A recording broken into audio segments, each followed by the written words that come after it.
Et c'est l'heure du face-à-face. Il est arrivé à l'instant. Bonjour Gérald Darmanin. Bonjour. Vous êtes le garde des Sceaux, ministre de la Justice. De très nombreuses questions à vous poser parce qu'en plus, votre parole est de plus en plus rare désormais.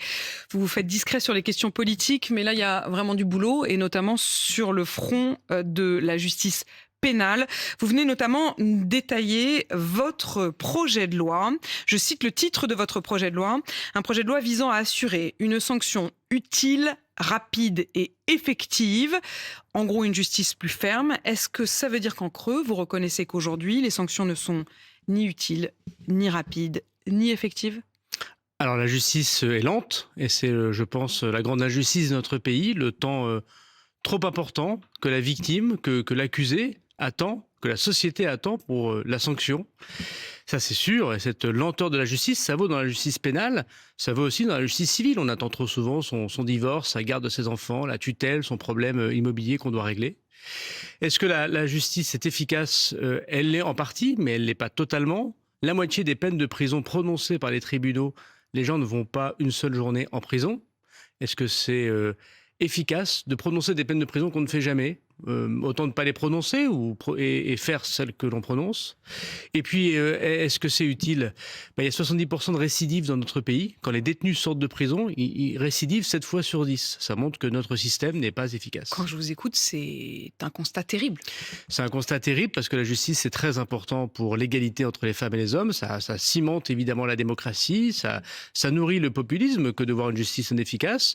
Je constate malheureusement que tous les pays européens ont les mêmes difficultés parce que nous avons basé notre système de justice sur le fait qu'il fallait être très récidiviste pour pouvoir être sanctionné lourdement. Au fond, ça laissait entendre qu'on pouvait, pendant un temps relativement long, agir impunément. En tout cas, sans que les sanctions ne soient ni rapides ni dissuasives. Et donc, les gens qui vont en prison, l'immense majorité des gens qui vont en prison, ce sont des gens qui ont commis beaucoup d'actes. Et alors là, les policiers, les gendarmes disent on arrête les personnes, ils vont jamais en prison. Vous connaissez cette formule, j'étais ministre de l'Intérieur, je l'ai constaté, je l'ai vu. On a des juges, des magistrats qui disent mais alors moi, j'ai quelqu'un qui est très récidiviste, qui a déjà des addictions à la drogue et d'alcool, qui est déjà très désocialisé. À quoi ça sert que je le mette en prison ? Ça va pas arranger sa socialisation. S'il a des maladies psychiatriques, il ne devrait pas aller en prison, il devrait aller ailleurs. Ça veut dire que les juges s'auto-censurent ?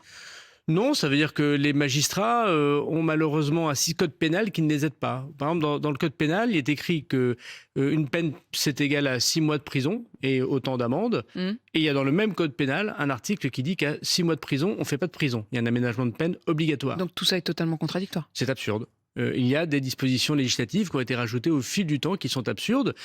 Aujourd'hui, la quasi-intégralité des personnes qui sont condamnées à moins d'1 an de prison ne font pas du tout de prison. Alors le projet de loi que je porte... Ça va changer ? Exactement. Il met fin à l'aménagement de peine obligatoire. Le juge pourra prononcer des courtes peines, comme c'est le cas dans d'autres pays. Je pense notamment aux Pays-Bas ou en Angleterre. Les courtes peines, c'est quoi ? C'est des peines d'1 mois, 2 mois, 3 mois, 4 mois de prison. Ce qui compte, ce n'est pas la grandeur de la peine. Ce qui compte, c'est la certitude de la peine.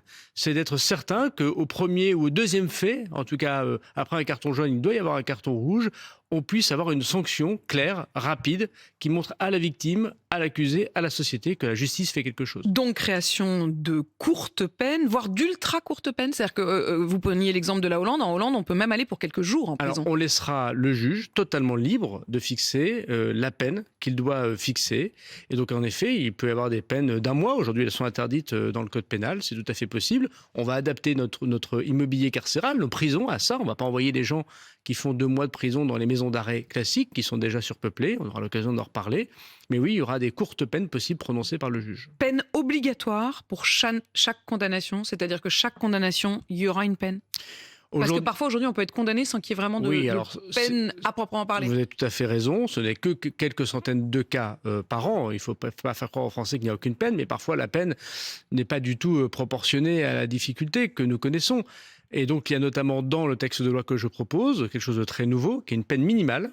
C'est pas la peine plancher. La peine plancher, c'était une peine qu'on appliquait quand il y avait récidive. Là, c'est une peine minimale, y compris au premier fait.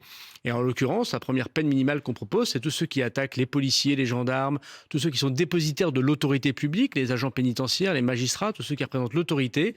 Et bien, par exemple, c'est une peine minimale. La proposition que je fais dans le texte de loi, c'est d'1 an, 1 an de prison. Donc, il y aura une peine maximale et une peine minimale. Et le juge y fixera entre cette peine minimale et maximale. Il y a aujourd'hui beaucoup d'aménagements pour un certain nombre de profils de personnes condamnées, notamment pour les OQTF. Est-ce que demain, vous vous dites qu'il faut quelque chose de spécifique là-dessus? Est-ce que vos premières expériences, à la fois d'abord pendant longtemps au ministère de l'Intérieur et aujourd'hui à la justice, vous dites qu'il y a un problème là et qu'il faut le régler? Alors aujourd'hui, il y a 25% d'étrangers dans nos prisons et une partie de ces étrangers doivent partir de nos prisons pour purger leur peine dans leur pays d'origine. Alors nous avons beaucoup augmenté depuis le début de l'année, j'ai augmenté de quasiment 100% les expulsions des étrangers qui sont dans nos prisons.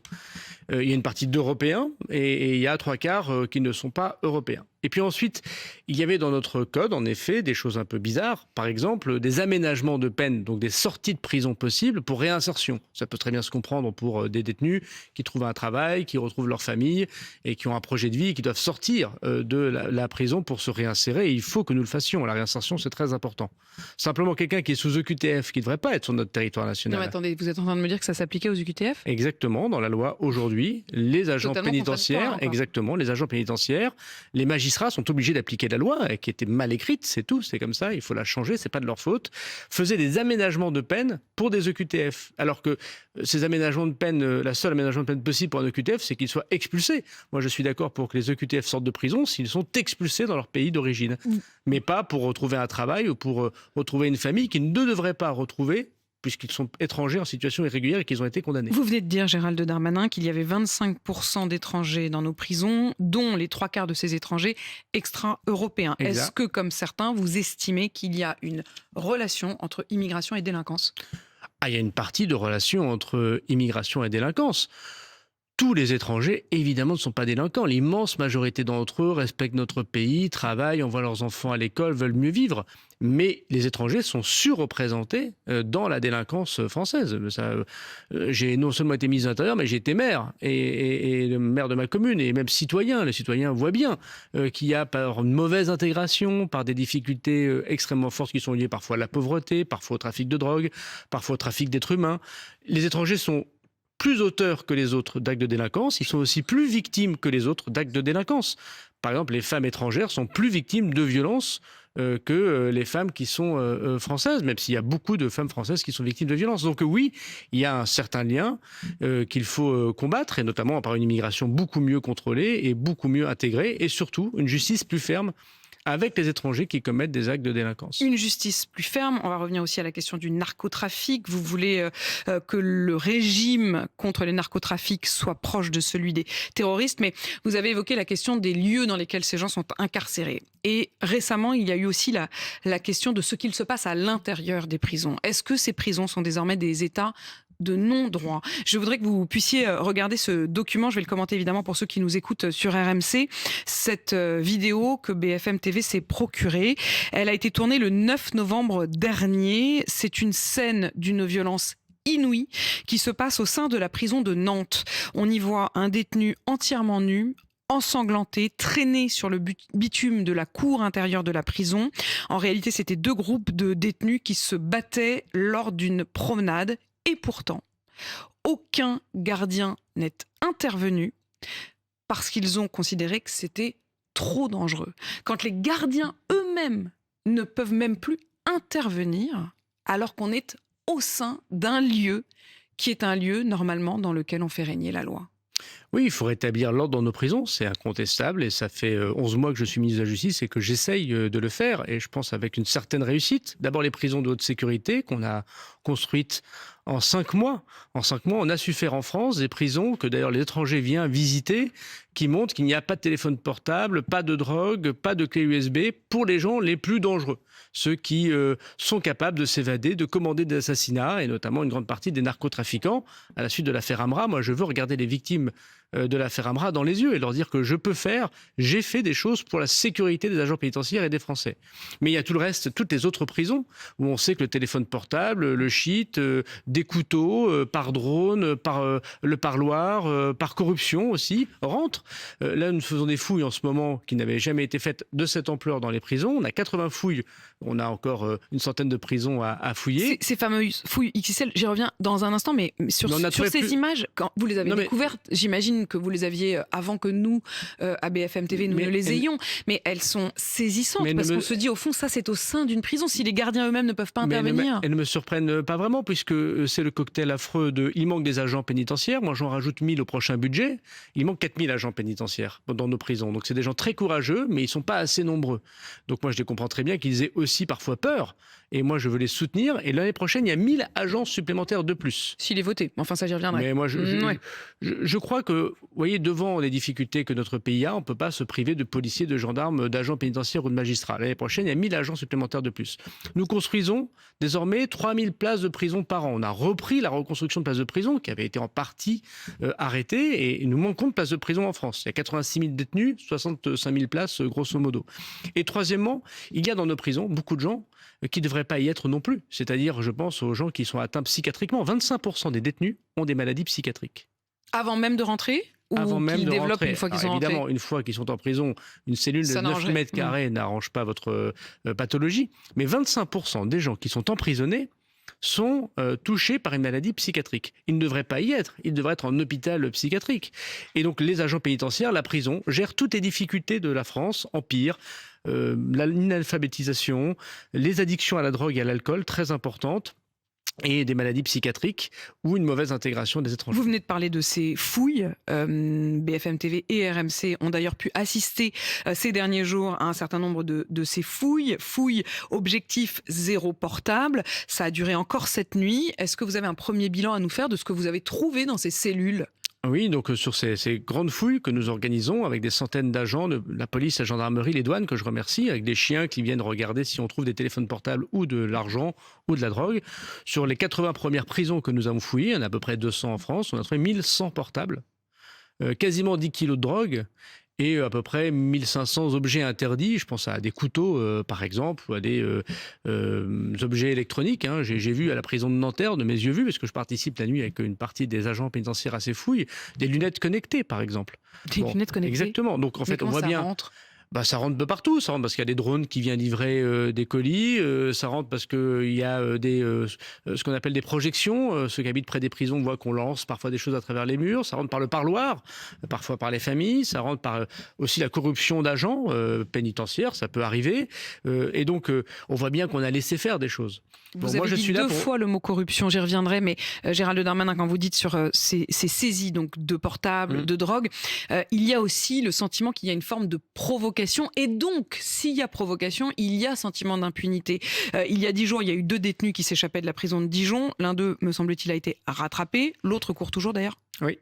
Gérald Darmanin, on découvre a posteriori que l'un de ces deux avait un compte TikTok, un téléphone internet donc, un compte TikTok où il se filmait en direct de sa cellule et où il vendait même via TikTok de la drogue et des téléphones portables. Et puis, à la prison de Châteaudun, et ça on peut voir les images, il y a un détenu, en ce moment même semble-t-il, qui a 2 comptes TikTok, qui cumule à lui tout seul plus de 60 000 followers. Il s'exprime sous le titre de Le Déjanté. Comment est-ce que c'est possible ? C'est-à-dire que non seulement ça veut dire qu'ils ont un portable, qu'ils ont Internet, mais ça veut aussi dire qu'ils n'ont peur de rien puisqu'ils le font à visage totalement découvert. Nous, on floute parce qu'on respecte la loi, mais en réalité, ils le font à visage découvert. C'est-à-dire qu'ils n'ont peur de rien. On sait où ils sont, on peut les retrouver sur TikTok, ou alors vous êtes naïf et vous regardez pas TikTok quand vous travaillez dans les prisons. Je pense que je suis tout sauf naïf et que justement je remets de l'ordre dans les prisons. Il y a 80 000, 86 000 détenus. Et il y a 200 prisons et nous sommes en train de rétablir l'ordre dans chacune d'entre elles. Évidemment, ça prend du temps. Je le fais avec beaucoup de fermeté. Je pense qu'une partie de ce que vous évoquez n'existe plus. Et quand on aura l'occasion d'en reparler, on pourra aussi dire que pendant la loi, et je pense dès le début du mois de janvier, je prendrai une disposition réglementaire, c'est-à-dire sans passer par la loi, qui met fin aux remises de peine lorsqu'on trouve un téléphone portable dans une prison. Parce qu'aujourd'hui, quand on trouve un téléphone portable dans une prison... Tous ces téléphones que vous avez trouvés, ça a comme conséquence immédiate qu'ils n'auront pas de remise de peine. Je change en ce moment le règlement parce que qu'est-ce qui se passe aujourd'hui quand on trouve un téléphone dans une prison ? La plupart du temps, on le jette, point. Il y a parfois du quartier disciplinaire pendant 10 jours, 5 jours, 12 jours. Les détenus vont dans le quartier disciplinaire, mais il ne se passe pas grand-chose. Bon, donc là, il faut qu'on arrête cette naïveté. Je vais changer le règlement, je vais changer nos textes de loi très rapidement pour le début du mois de janvier pour dire que ceux qui ont un téléphone portable et que l'on trouvera une fouille et qu'on les trouvera, fallait-il faire des fouilles jusqu'à présent, on ne le faisait pas forcément à ce niveau, eh ben, ils n'auront pas de remise de peine. Est-ce que ces fouilles, elles vont avoir lieu une fois ou est-ce qu'elles Non, elles vont seront désormais être répétées régulièrement? Exactement, et je mets en place une police pénitentiaire, c'est-à-dire des gens dont le travail sera de faire ces fouilles de façon systématique. Et évidemment, elles seront très largement mises en place, mais aussi des fouilles au parloir, parce qu'une partie de ces objets rentrent par les parloirs. Et je constate que dans certaines prisons d'Île-de-France, désormais, les fouilles sont systématiques au parloir tous les jours, et c'est une très bonne chose. On trouve plus de drogue. Si je prends l'exemple de la maison d'arrêt de Nanterre, le contrôle qui a été encore fait au parloir hier par le préfet des Hauts-de-Seine, que je remercie, montre que nous avons rétabli, me semble-t-il, des gens qui acceptent d'aller voir les détenus sans apporter de drogue, sans apporter de téléphone. Autre contradiction parmi ce que vous avez pointé, Gérald Darmanin, la prison de Vendin-le-Viel, c'est une des prisons que vous avez souhaitées, des prisons de haute sécurité, comme on dit, avec des détenus sélectionnés comme étant parmi les plus dangereux du pays. Pas de téléphone, pas de contact avec l'extérieur. Et pourtant, le 24 novembre dernier, l'un des détenus de cette nouvelle prison de haute sécurité a obtenu une permission de sortir. Par le juge Par le juge des libertés. Contrairement à ce qu'avait demandé justement le directeur de la prison et le parquet. Et donc, il est passé d'une prison où vous êtes, vous le dites encore ce matin, il est censé être coupé du monde, ne pas avoir accès à un téléphone portable, à tout d'un coup, une journée où il a pu traverser la France, prendre le TGV, utiliser à volonté le téléphone de sa femme. Il y a quand même un problème. Il y a une contradiction manifeste. Le juge d'application des peines l'a décidé. Moi, je ne critique pas une décision indépendante d'un juge. Non, parce qu'il applique la loi. La loi est donc mal faite. On va changer la loi. Personne ne comprend quelqu'un qui soit en régime carcéral de haute sécurité. C'est le même régime anti-mafia en Italie. La France n'invente rien. Elle a copié la fermeté italienne qui a fonctionné dans la lutte anti-mafia. Et bien évidemment, quand vous êtes dans un quartier de haute sécurité, vous ne pouvez pas, alors que votre libération est supposée être dans 3 ans, avoir un entretien d'embauche physique. On aurait pu le faire d'ailleurs en vidéo, en visio, c'était tout à fait possible d'ailleurs, par l'application d'une règle qui est totalement absurde. Mais ça, pardon, le juge pouvait tout à fait en décider. Il aurait pu dire, j'autorise cet entretien d'embauche, en plus un entretien d'embauche potentiel avec un futur employeur. Écoutez, je l'autorise, mais par visio. Il n'a pas souhaité le faire, comme il faut que l'on puisse mettre... Donc c'est pas juste une question de loi, c'est aussi une question à un moment de choix d'application. Eh bien, on va changer la loi. S'il y a une telle interprétation possible qui choque à ce point les Français et qui rend en effet... Qui vous a choqué, vous ? Ça rend absurde un système de haute sécurité si quelqu'un en effet peut dans la journée sortir. Et c'est même insultant pour le travail des agents pénitentiaires qui prennent des risques très importants contre ces personnes potentiellement très dangereuses, qui sont d'ailleurs envoyées dans les prisons par avis du juge d'instruction. Je veux dire, c'est pas le ministre de la Justice qui tout seul décide des affectations. C'est des services de renseignement, les policiers, les gendarmes et les magistrats. Donc c'est quand même de ses collègues, des collègues qui le décident. Bon, le juge d'application des peines cette décision a été confirmée en appel. Donc il y a eu 2 décisions de justice qui permettaient à cette personne de pouvoir avoir cet entretien. On va changer la loi si la loi permet cet entretien. Et cette loi, elle va permettre en effet de faire un parallèle entre ce que nous faisons contre l'activité terroriste et les activités de narcotrafic. Le narcotrafic qui tue parfois même beaucoup plus que le terrorisme en France. Alors évidemment, c'est très choquant ce que je peux dire, mais tous les jours, il y a des tentatives de meurtre, il y a des corruptions actives. Mais le terrorisme, c'est pas le nombre de morts qui est le problème. Non, je ne compare pas. C'est évidemment. Je ne compare pas les deux choses. Ce que je veux dire, c'est aussi la puissance de ce que ça dit de notre société. Oui, je pense que quand une jeune fille qui révise toute seule dans un immeuble à Marseille se prend une balle perdue, je pense que ça touche aussi notre société très profondément. Je pense que quand le frère de quelqu'un qui est un lanceur d'alerte écologiste est assassiné de plusieurs balles dans la tête devant sa mère, je pense que ça dit quelque chose de notre société. Et donc moi, je ne peux pas être quelqu'un qui dit bon, c'est comme ça et puis c'est tout. Est-ce que vous estimez d'ailleurs que ce meurtre est une menace pour la sécurité intérieure de notre pays? Ce meurtre, vous évoquez le meurtre du frère d'Amine Kessassi, c'était il y a bientôt 1 mois. Pour vous, c'est un tournant. Est-ce qu'il s'agit en effet d'une forme de terrorisme au sens terroriser tous ceux qui voudraient parler, remettre de l'omerta? Est-ce qu'il y a de cela? Mais c'est incontestable que dans l'acte de terreur, il y a l'assassinat, il y a la démonstration qu'on s'en prend pas simplement à celui qui tient le point de deal ou à celui qui veut reconquérir votre territoire. Jusqu'à présent, c'était un peu ça. Moi, j'ai souvent entendu ils se tuent entre eux. J'ai trouvé une phrase que j'ai détestée parce que on voit bien que ensuite. Dans ce cas-là, ça nous, au fond, finalement, ça nous regardait pas, quoi. Mais pendant longtemps, je pense que les gouvernements quels qu'ils soient, se sont dit, bon, bah voilà, ce dérèglement entre voyous. Mais on voit bien qu'aujourd'hui, ça touche des lanceurs d'alerte, des journalistes. Il y a en Belgique et aux Pays-Bas des avocats de vos confrères qui font des enquêtes sur les mafias, qui sont même assassinés dans les rues d'Amsterdam, de Rotterdam ou de Bruxelles. Il y a des magistrats qui sont assassinés et il y a, on le sait, une volonté de lutter contre même l'autorité de l'État. Donc oui, c'est un acte de terreur. Il y a le mot que vous avez lâché, corruption. Vous l'avez dit à 2 reprises, spontanément, depuis le début de cet entretien. 2 jeunes agentes administratives, on l'a appris il y a 2 jours, du tribunal judiciaire de Marseille ont été mises en examen pour la consultation illégale de fichiers qu'ensuite elles monnayaient plus ou moins à un interlocuteur qui était proche de la DZ Mafia. Est-ce que ça veut dire que désormais l'État est corrompu ? L'État n'est pas corrompu, mais l'État doit lutter contre la corruption de certains de ses agents. Parce qu'ils mettent en danger d'ailleurs les autres agents. C'est vrai dans l'administration pénitentiaire, c'est vrai dans la magistrature, c'est vrai dans les agents qui travaillent pour les magistrats. Et d'ailleurs, je me félicite, même si on verra bien si ces personnes sont coupables à la fin. Je mets du conditionnel, elles ont la présomption d'innocence. Mais que ces personnes ont été confondues par la cellule anticorruption que nous avons mis en place au parquet de Marseille, puisque désormais, nous devons regarder les choses en face. Et je pense que le ministère de la Justice est la seule vraie administration, avec les douanes peut-être, qui regarde en face la corruption possible. Vous laissez entendre que cette question, elle s'est posée aussi dans la police, exactement. Elle se pose dans la gendarmerie, elle se pose dans la... au service des impôts, elle se pose aussi chez les élus locaux, dans l'administration locale, parce qu'il y a... Et donc il faut se pencher là-dessus aujourd'hui, toutes les administrations se penchent là-dessus. Exactement, mais je pense qu'il faut bien comprendre que les narcotrafiquants, ils ont une surface financière extrêmement importante.